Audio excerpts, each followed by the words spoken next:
युद्ध रणभूमि से पहले मनभूमि पर लड़े जाते हैं। उसी तरीके से जीवन का संघर्ष वास्तविक जीवन से पहले आपके मानसिक स्थिति पर लड़ा जाता है। अगर आपका मन तैयार है संघर्ष करने के लिए तो कोई भी समय जीवन का, कोई भी परिस्थिति जीवन की आपको हरा नहीं सकती है। नमस्कार, जय हिंद दोस्तों, स्वागत है आपका quick revision classes YouTube channel पर। मुख्य सेविका भर्ती 2022 की आपकी तैयारी बहुत अच्छी चल रही होगी। आप में से अब ज्यादातर लोगों के प्रश्न 70 से 80% सही होने लगे हैं, तो जिसका मतलब है आपकी मेहनत अब रंग लाने लगी है। लेकिन अभी आपको रुकना नहीं है। जब तक आप 90% से अधिक प्रश्न ना सही करने लगे, 95% से अधिक प्रश्न सही ना करने लगे, तब तक आपको रुकना नहीं है। अपना लक्ष्य बिल्कुल तय रखिए, अपना मेहनत को बिल्कुल कड़ा रखिए और निश्चित रूप से आप में से जितने लोग यकीन कर तैयारी कर रहे हैं उन्हें अपना फायदा दिख रहा होगा। और जो लोग अभी शॉर्ट लिस्टिंग की डेट में बैठे हैं और जो लोग अभी एग्जाम डेट के इंतजार में बैठे हैं वो बहुत पीछे छूट चुके हैं। तो अगर आपने परीक्षा की डेट को ध्यान में नहीं रखा, शॉर्ट लिस्टिंग की डेट को ध्यान में नहीं रखा और आप तैयारी करते चले गए, तो उन हजारों लोगों से आप आगे निकल आए हैं जो अभी किसी के इंतजार में बैठे हैं, किसी विचार में बैठे हैं। सोचने वाले से अधिक करने वाला महान बन जाता है। तो आप करते रहिए ऐसे ही। आज आपका प्रैक्टिस सेट 8 है। कुछ प्रश्न आपको नए देखने को मिलेंगे, कुछ प्रश्न आपको पुराने देखने को मिलेंगे, लेकिन हर एक प्रश्न आपके लिए महत्वपूर्ण है। चाहे आपको आ रहा हो, चाहे ना आ रहा हो, चाहे आपको उसमें कंफ्यूजन हो, क्योंकि जितना ज्यादा आप रिवीजन करेंगे उतना ही ज्यादा आपकी तैयारी अच्छी होती जाएगी। तो प्लीज वीडियो को लाइक कर लीजिएगा, चैनल को सब्सक्राइब कर लीजिएगा, क्योंकि प्रश्न यहीं से आएगा। पढ़ेंगे आप मेरे साथ तो आपको यकीन आएगा। तो चलिए शुरू करते हैं आज का ये प्रैक्टिस सेट।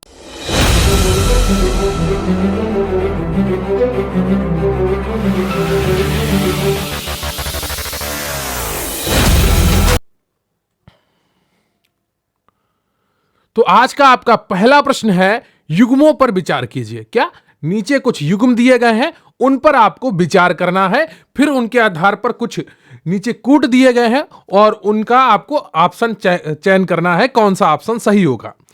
पहले नंबर पर यहां पर आपका दिया गया है हैजा बीमारी। रोग वाहक क्या इसकी घरेलू मक्खी होती है, यह आपको तय करना है, पहचानना है। फिर दिया है मलेरिया, क्या इसकी रोग वाहक मादा एडीज मच्छर होती है। फिर दिया है तीसरे नंबर पर डेंगू और इसके आगे दिया है रोग वाहक के रूप में मादा एनफ्लीज। प्रश्न है आपका, उपर्युक्त युग्मों में से कौन सा सही सुमेलित है, यह आपको पहचानना है जो इसमें सही सुमेलित है। ऑप्शन ए में आपका दिया गया है केवल एक, यानी कि केवल हैजा सही सुमेलित है।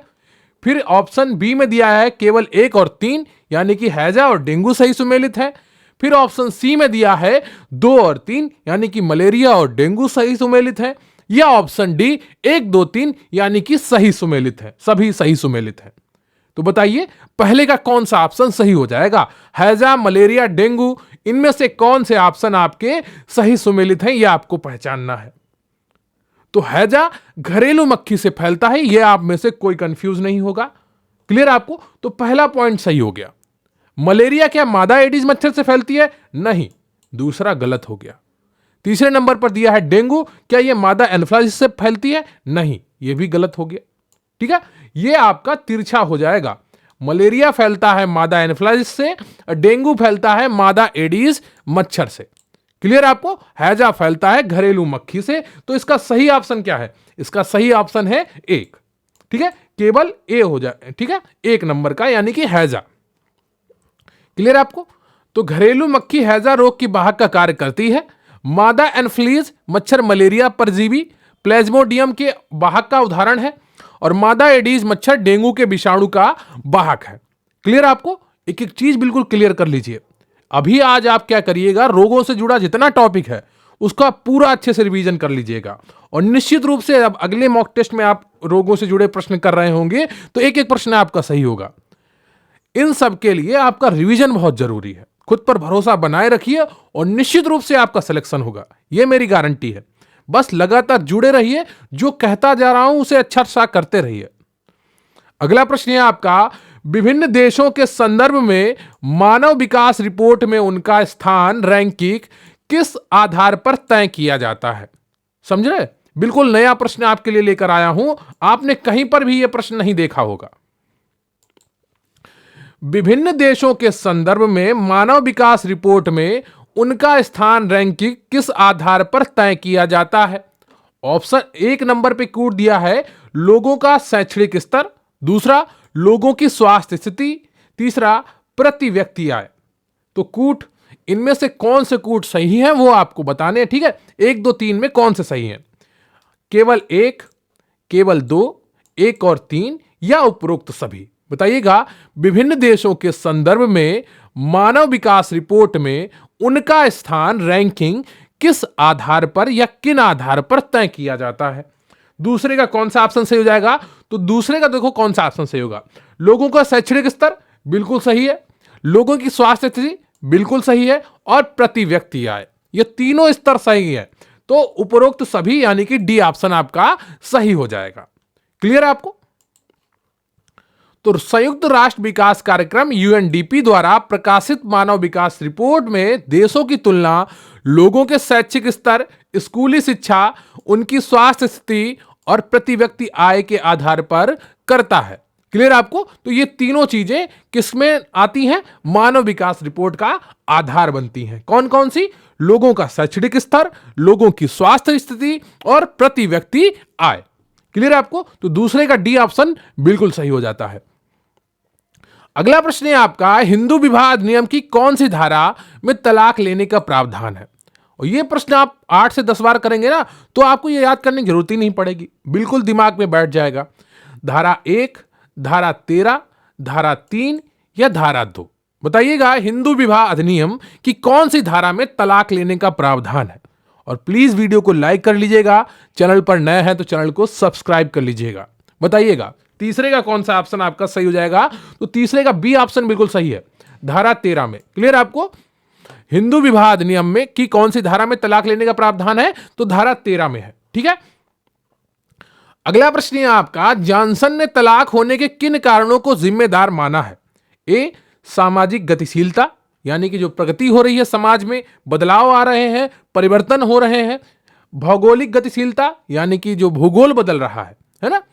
धार्मिक सहिष्णुता, भूगोल बदलने का मतलब है ना विकास हो रहा है, नई सड़कें बन रही हैं, मॉल बन रहे हैं, नए बाजार आ रहे हैं, नए मकान बन रहे हैं, ऊंची ऊंची बिल्डिंगें बन रही है, सब क्या है? ये भौगोलिक गतिशीलता में आता है। ठीक है। हाईवे बनना, एक्सप्रेस बनना, होटल्स बनना, ये सब क्या है? भौगोलिक गतिशीलता में है। सामाजिक गतिशीलता में क्या आता है? समाज की सोच बदलना। ठीक है। समाज एक नई तरफ बढ़ रहा है, समाज की आदतों को बदल जाना, तो वो सामाजिक गतिशीलता में आएगा। धार्मिक सहिष्णुता, अब धार्मिक सहिष्णुता कैसे कहेंगे? धार्मिक जैसे धर्म क्या हो, थोड़ा किसी चीज के लिए सहिष्णु हो जाए। पहले क्या होता था, धर्म के आधार पर लोगों को बहुत मारकाट होती, अब भी होती है। एक समाज, एक समुदाय ऐसा है जो धर्म के आधार पर बहुत मारकाट करता है आज भी। अफगानिस्तान आप जाएंगे, इराक जाएंगे, ईरान जाएंगे, समाचार में वहां देखेंगे कि कितनी औरतों को ईरान में मार डाला गया। किस लिए? क्योंकि वहां की औरतों ने कुछ कपड़े पहनने से मना कर दिया कि हिजाब नहीं पहनेंगे, इसलिए उनको मार दिया गया। जो पुरुष उनके समर्थन में, औरतों के समर्थन में आए, उनको भी फांसी दे दी गई। तो ये सब, ये धार्मिक असहिष्णुता है। धार्मिक सहिष्णुता क्या होता है कि ठीक है, आप अपने इच्छा से ये कार्य कर सकते हैं, हमें कोई समस्या नहीं है। धर्म के ठेकेदार हैं या धर्म के जो अनुयायी हैं अच्छे से, वो इन पर सहिष्णु हो जाते हैं। तो तलाक में सहिष्णुता आई है हिंदू धर्म में। ठीक है। तो डी ऑप्शन आपका बिल्कुल सही है। तो डी ऑप्शन आपका बिल्कुल सही है, चौथे का डी ऑप्शन। क्लियर आपको? उपयुक्त सभी। अगला प्रश्न है आपका, बहिर्विवाह का सबसे सामान्य नियम क्या है? यह भी प्रश्न आपको रट गया होगा, कई बार आपको करवाया जा चुका है। प्रजातीय वर्जन, वर्गगत वर्जन, अगाम्यागमन वर्जन या जातिगत वर्जन? बताइएगा बहिर्विवाह का सबसे सामान्य नियम क्या है? ए, प्रजातीय वर्जन, बी, वर्गगत वर्जन, सी, अगम्यागमन वर्जन, डी, जातिगत वर्जन। तो पांचवें का कौन सा ऑप्शन आपका सही हो जाएगा? पांचवें का सी ऑप्शन आपका बिल्कुल सही है, अगम्यागमन वर्जन। क्लियर आपको? अगला प्रश्न है आपका, किसने कहा कि विवाह का बुनियादी आधार परिवार है ना कि परिवार का आधार विवाह? बताइएगा, किसने कहा कि विवाह का बुनियादी बुनियादी आधार परिवार है ना कि परिवार का आधार विवाह? बिल्कुल रट गया होगा आपको यह प्रश्न, कई बार आपको करवाया जा चुका है। आप में से किसी का भी यह प्रश्न गलत नहीं होना चाहिए। L H. Morgan, A L. Kroeber, Westermarck, Evans Pritchard. इसी तरह आपको हर परिभाषा याद हो जाएगी, बस बार बार प्रश्नों में आप देखते रहिए, हर परिभाषा आपके दिमाग में बैठ जाएगी। किसने कहा कि विवाह का बुनियादी आधार परिवार है ना कि परिवार का आधार विवाह? तो छठे का कौन सा ऑप्शन सही हो जाएगा? सी ऑप्शन बिल्कुल सही है, वेस्टरमार्क ने कहा। क्लियर आपको? अगला प्रश्न है आपका, कौन सा द्रविड़ भाषा परिवार का हिस्सा है? तमिल, तेलुगु, मलयालम या सभी? द्रविड़ भाषा परिवार यानी कि जो दक्षिण भारत की भाषाएं हैं वो सभी, लगभग सभी आती हैं द्रविड़ भाषा परिवार में। तो तमिल, तेलुगु, मलयालम ये सभी दक्षिण भारत की भाषाएं हैं और ये द्रविड़ भाषा परिवार की हिस्सा है। क्लियर आपको? अगला है आपका, भारत में बाल विवाह निरोधक अधिनियम सर्वप्रथम कब पारित हुआ? 1917 में, 1929 में, 1936 में या 1942 में? बताइएगा, भारत में बाल विवाह निरोधक अधिनियम सर्वप्रथम कब पारित हुआ? आठवें का कौन सा ऑप्शन सही हो जाएगा? आठवें का जो सही ऑप्शन है आपका वो कौन सा है? वो बी है, 1929। क्लियर आपको? बाल विवाह निरोधक अधिनियम, इसे किस अन्य नाम से जाना जाता है वो कमेंट करके आपको बताना है। ठीक है, आज का प्रश्न आपका यही होगा कि बाल विवाह निरोधक अधिनियम को किस अन्य नाम से जाना जाता है, वो कमेंट करके आपको बताना है। अगला प्रश्न है आपका, जैव मूल्य का प्रयोग किसकी गुणवत्ता मापने के लिए होता है? कार्बोहाइड्रेट की, प्रोटीन की, वसा की या विटामिन की? बताइएगा, जैव मूल्य का प्रयोग किसकी गुणवत्ता मापने के लिए होता है? 9वें का कौन सा ऑप्शन आपका सही हो जाएगा? तो 9वें का जो सही ऑप्शन है आपका वो बी है, प्रोटीन। क्लियर आपको?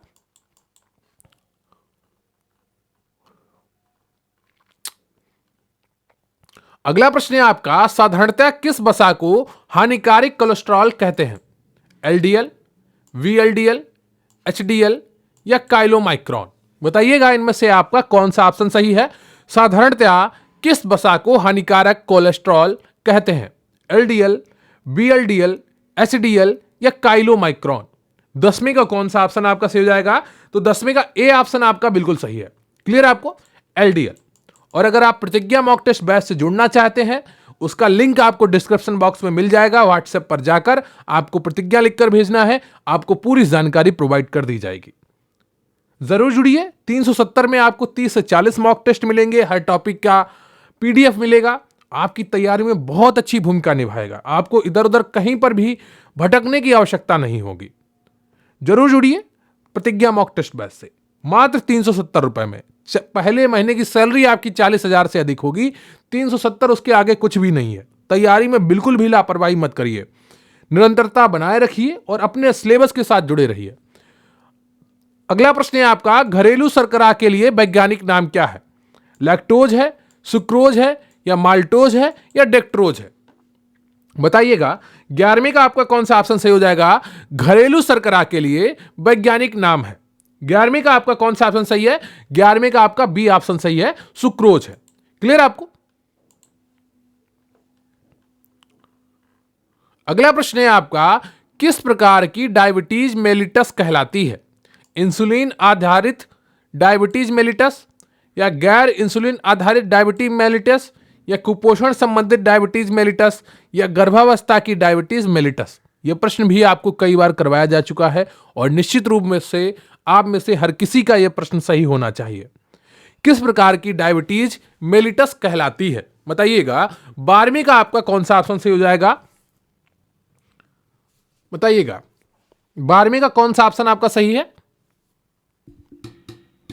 तो 12वें का जो सही ऑप्शन है आपका वो बी हो जाएगा। क्या? बी ऑप्शन आपका बिल्कुल सही है, गैर इंसुलिन आधारित डायबिटीज मेलिटस। क्लियर आपको? अगला प्रश्न है आपका, रक्त का थक्का जमाने के लिए आवश्यक है विटामिन ए, विटामिन के, विटामिन सी, विटामिन डी?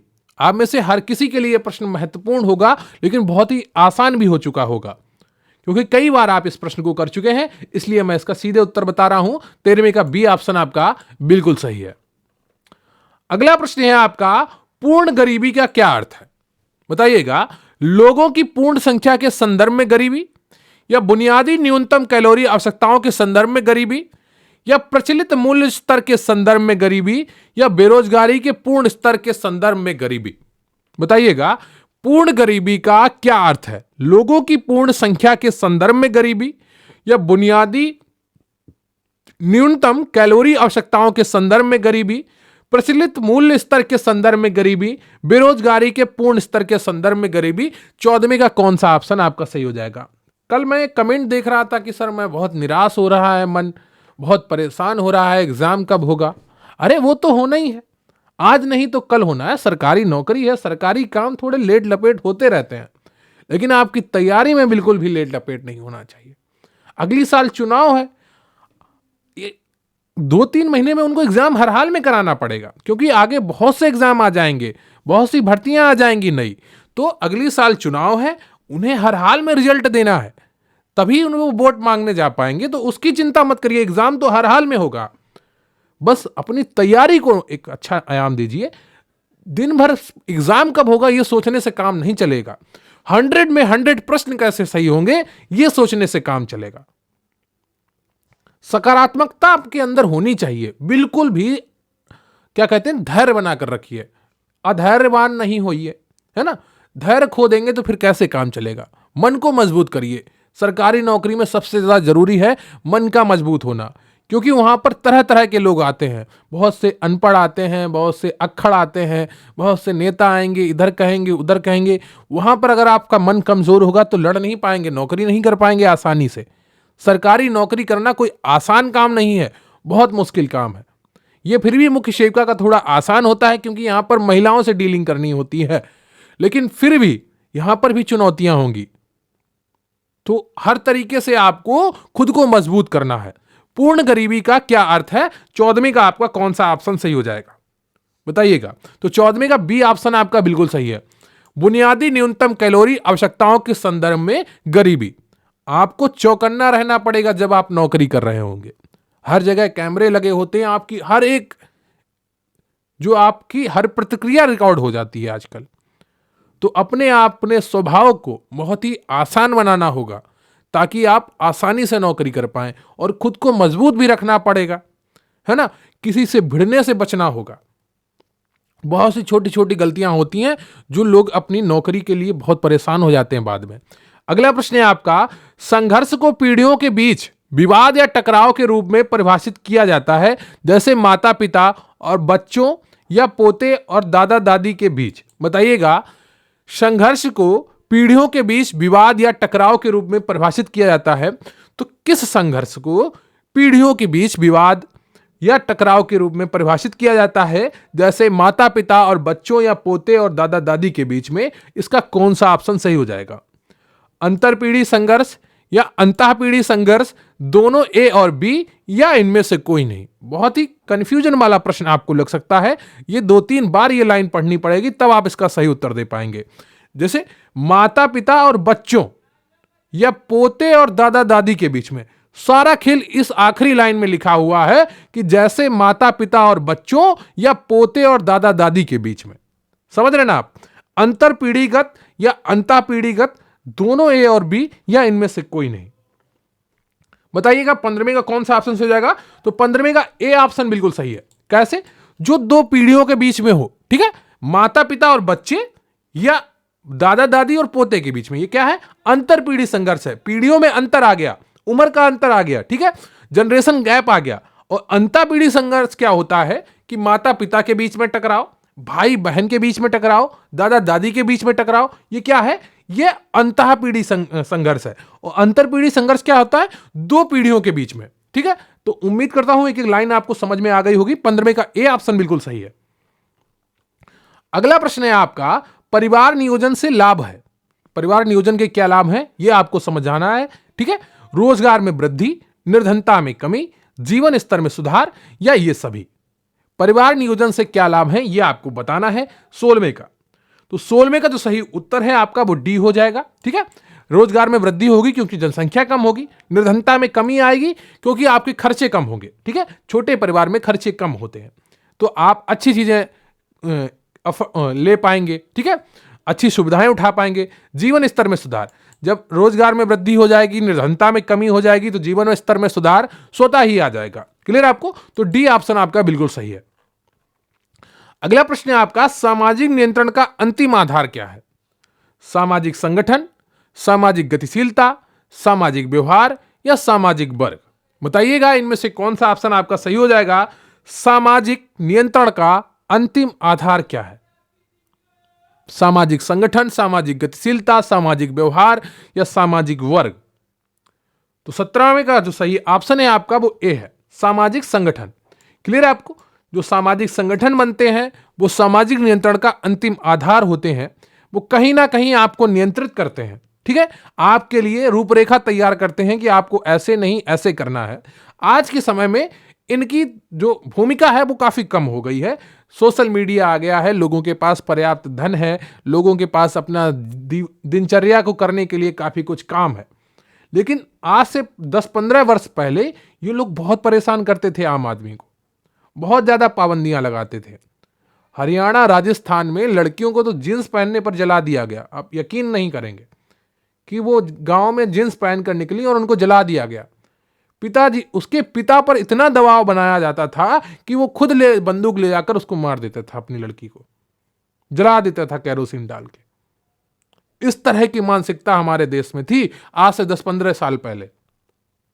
2011-12 तक ऐसी घटनाएं आती थी न्यूज में कि हरियाणा में एक लड़की को सिर्फ इसलिए जला दिया गया क्योंकि उसने मोबाइल फोन यूज कर लिया था, उसने मोबाइल फोन खरीद लिया था, उसने गांव में जींस पहनकर घूमी थी।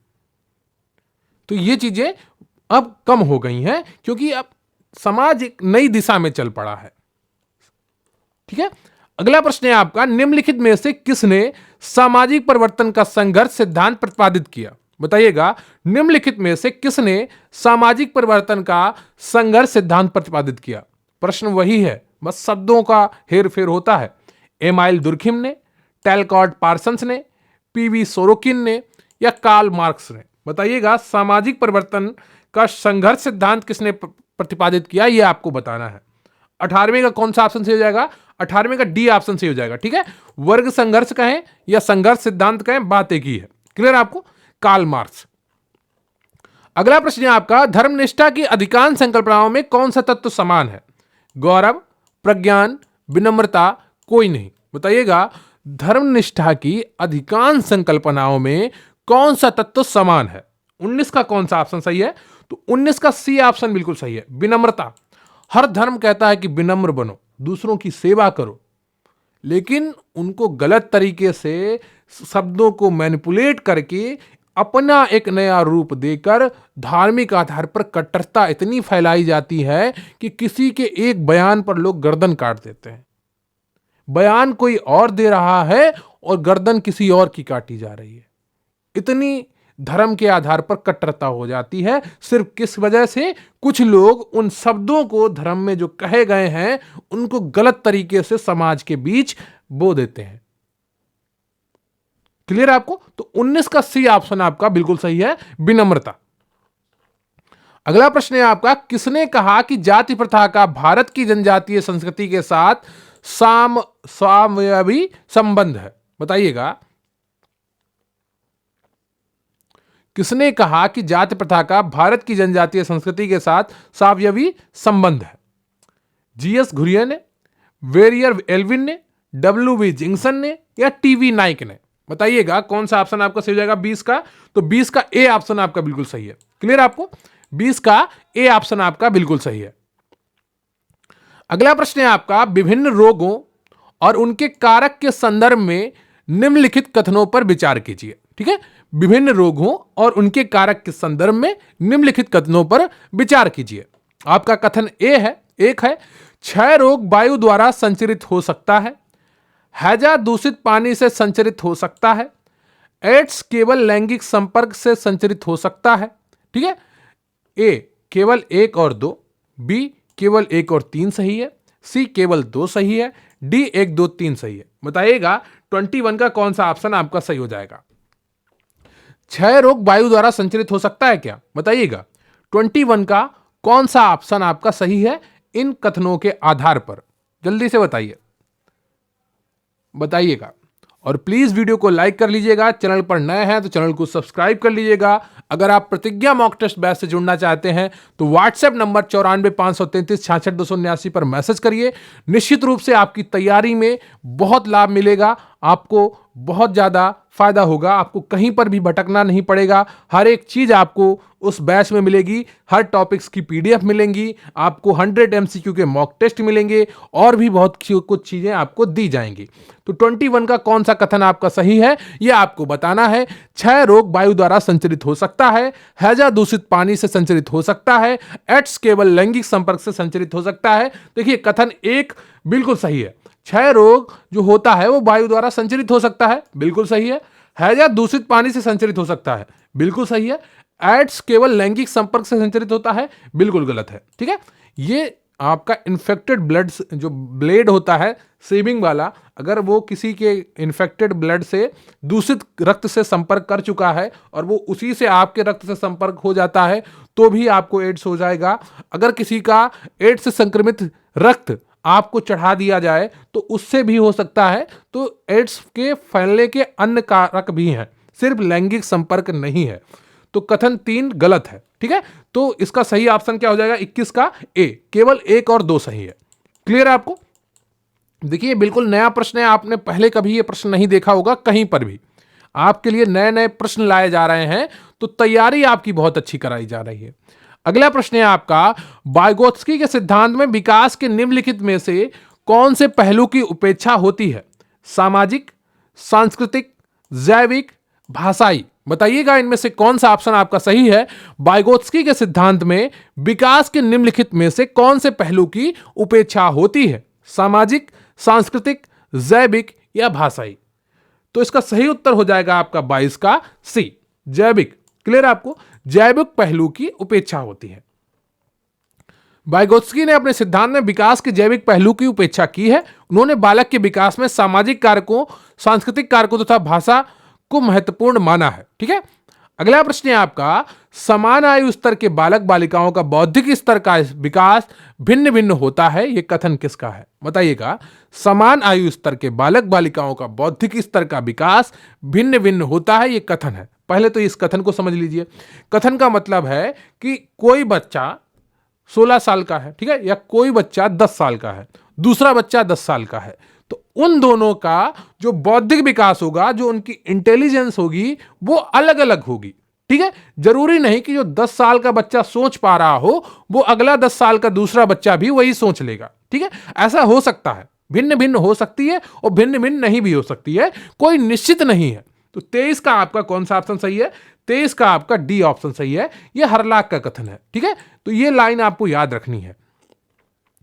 अगला प्रश्न है आपका, बालक बिना सहारे से खड़ा होना सीख जाता है 7 माह में, 8 माह में, 9 माह में या 10 माह में? बताइएगा, बालक बिना सहारे के खड़ा होना सीख जाता है, कितनी माह की आयु में वो सीख जाता है? तो 24 का आपका जो सही ऑप्शन है वो डी है, 10 माह में।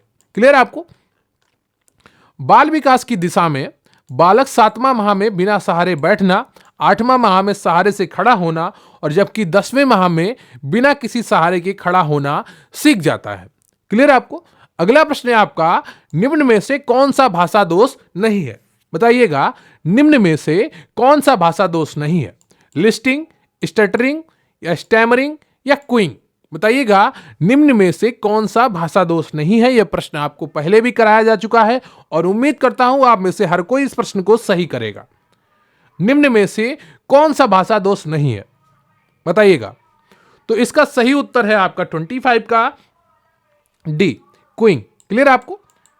यह बच्चे का भाषा विकास का एक चरण होता है जिसमें वो क्विंग करता है। ठीक है, तो निम्न में से कौन सा भाषा दोष नहीं है? क्विंग है, बाकी 3 है। ठीक है, लिस्टिंग, स्टटरिंग, स्टैमरिंग, ये भाषा दोष है।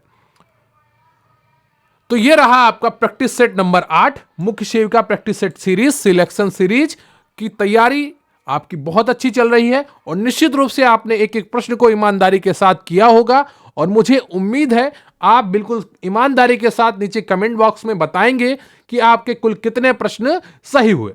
क्लियर? आपको तैयारी करते रहिए, खुद पर भरोसा बनाए रखिए। एग्जाम तो होगा ही, अगले साल चुनाव है, यह बिल्कुल भरोसा रखिए। एग्जाम कब होगा इसकी चिंता छोड़ दीजिए, तैयारी कैसे और अच्छी होगी इसकी चिंता रखिए। अभी बार बार कमेंट करके यहां पूछना वहां पूछना कि शॉर्ट लिस्टिंग कब आएगी, एग्जाम डेट कब आएगी, यह दर्शाता है कि आप मन से व्याकुल हैं, है ना? आपके मन में ठहराव नहीं है, आपके मन में धैर्य नहीं है।